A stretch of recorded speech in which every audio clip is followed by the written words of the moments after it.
Bonjour et bienvenue sur ma chaîne YouTube. Je suis Dimitri Boujard, l'avocat investisseur.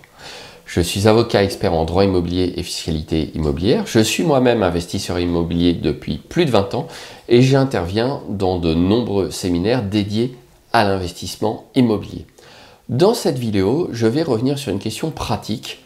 Faut-il faire ou faire faire les travaux et plus particulièrement, quid des travaux dans sa résidence principale, dans un bien locatif?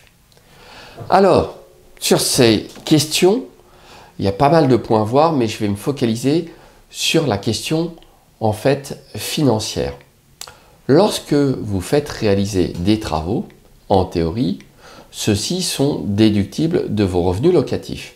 Mais tout cela va dépendre de votre mode de location. En effet, si vous louez en location nue, tous les types de travaux ne seront pas déductibles de vos revenus locatifs.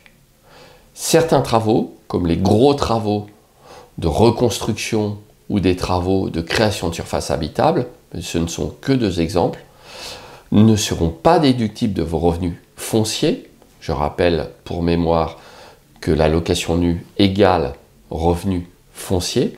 Donc ces travaux ne seront pas déductibles de vos revenus fonciers, mais seront pris en compte lors de la revente pour le calcul de la plus-value imposable.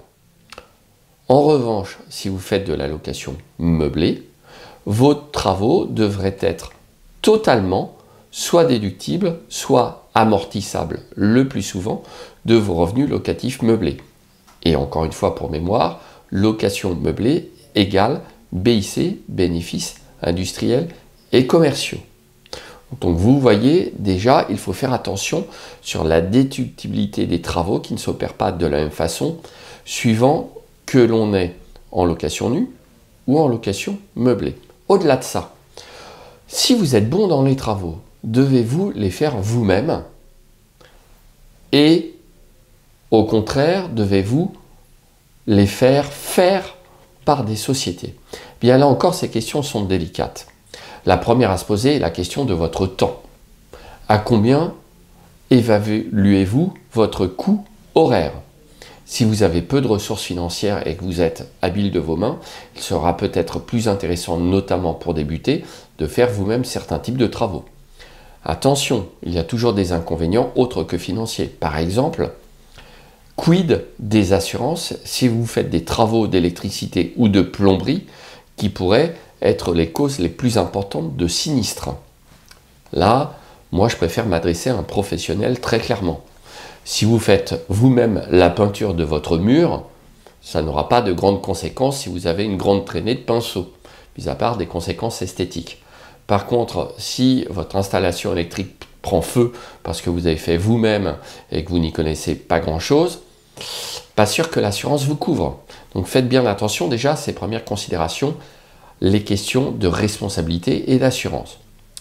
Au-delà de ça, sachez que notamment si vous faites de la location nue, tout ne sera pas déductible de vos revenus locatifs et ou de votre plus-value imposable. En effet, le Code général des impôts est subtil sur ces points et dans certains cas, si vous avez acheté des matériaux, même si vous les avez confiés à une entreprise qui utilise ces matériaux pour réaliser les travaux, les achats de matériaux ne seront pas déductibles. Vous aurez beau faire des procès contre l'administration fiscale, vous vous ferez recaler par le fisc et les tribunaux. Et là, vous vous direz, zut, j'aurais peut-être dû tout faire par l'entreprise. J'ai récemment eu l'occasion de lire une décision de jurisprudence sur ce sujet assez pointu. Et dans cette décision, il a été expressément relevé que même si la propriétaire avait acheté les matériaux et les avait mis à disposition de l'entreprise ayant effectivement réalisé les travaux, en réalité, les matériaux auraient eux-mêmes dû être achetés par l'entreprise. Donc vous voyez, ce sont des questions délicates. Et là, sur ces points-là, si les travaux sont importants, je vous invite évidemment à creuser ces sujets. Cela dit, ensuite, quid des travaux dans un bien locatif ou dans une résidence principale? Eh bien évidemment, dans la résidence principale, n'oubliez pas que vous ne pouvez rien déduire. C'est-à-dire que si vous faites faire des travaux par une entreprise, vos travaux ne sont pas déductibles puisque vous n'avez pas de revenus locatifs. Alors, une fois de plus, je suis obligé de vous mettre en garde contre une fausse bonne idée qui consisterait, mais on ne le répète jamais assez, à créer une société civile immobilière à l'impôt sur le revenu qui vous louerait votre propre bien. Vous payeriez certains loyers, mais vous vous diriez « c'est très bien, je vais pouvoir déduire ma taxe foncière, mes intérêts d'emprunt, mes travaux, etc. etc. » Vous avez tout faux. Ne faites pas ce genre de choses. Croyez-moi, si je vous le dis dans cette vidéo, c'est parce que de nombreuses personnes y ont déjà pensé avant vous et que bien évidemment, le fisc les a à chaque fois redressés. Donc, le principe est que dans votre résidence principale, si vous faites faire des travaux par une entreprise, vous ne pourrez absolument rien déduire. Donc évidemment, dans cette hypothèse, si vous êtes, encore une fois, habile de vos mains et si vous vous y connaissez, si c'est votre domaine de compétence, vous pouvez réaliser vous-même les travaux. Vous économiserez de l'argent et en tout état de cause, vous n'auriez pas eu de déduction fiscale. Donc à privilégier des travaux dans un bien locatif ou dans une résidence principale, faites réaliser de préférence par des sociétés et faites acheter les matériaux par des sociétés pour éviter d'avoir des problèmes.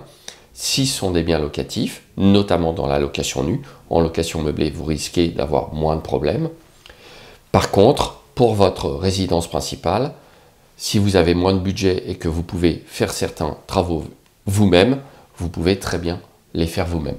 Voilà, j'espère que cela va vous permettre d'opérer de nouveaux choix justement dans votre stratégie globale concernant vos acquisitions immobilières. Petite parenthèse, vous me connaissez, vous savez que j'aime bien digresser. On a souvent coutume de dire que la résidence principale n'est pas un investissement immobilier. Ce n'est pas un investissement au sens strict puisqu'elle ne vous rapporte pas d'argent tous les mois. En revanche, j'estime quand même que dès lors qu'on capitalise chaque mois en remboursant le crédit sur sa résidence principale, on met de l'argent de côté et finalement, on s'enrichit par le biais de la capitalisation. Donc, vous me connaissez peut-être un petit peu aussi, je n'aime pas aller à fond d'un côté ou à fond de l'autre. J'estime qu'il faut être modéré et voir la résidence principale comme un gouffre sans fond est une mauvaise idée, surtout parce que si on réalise des travaux, on va pouvoir la valoriser et n'oubliez pas que l'ARP reste la meilleure niche fiscale à l'heure où je tourne cette vidéo puisque la plus-value réalisée sur la résidence principale est totalement exonérée d'impôts. Donc, si vous avez fait vous-même les travaux dans votre résidence principale, ils vous auront coûté moins cher, ils vont vous permettre de valoriser votre résidence principale, qui devient donc quelque part un investissement, et en plus, vous serez totalement exonéré d'impôts sur la plus-value à la revente.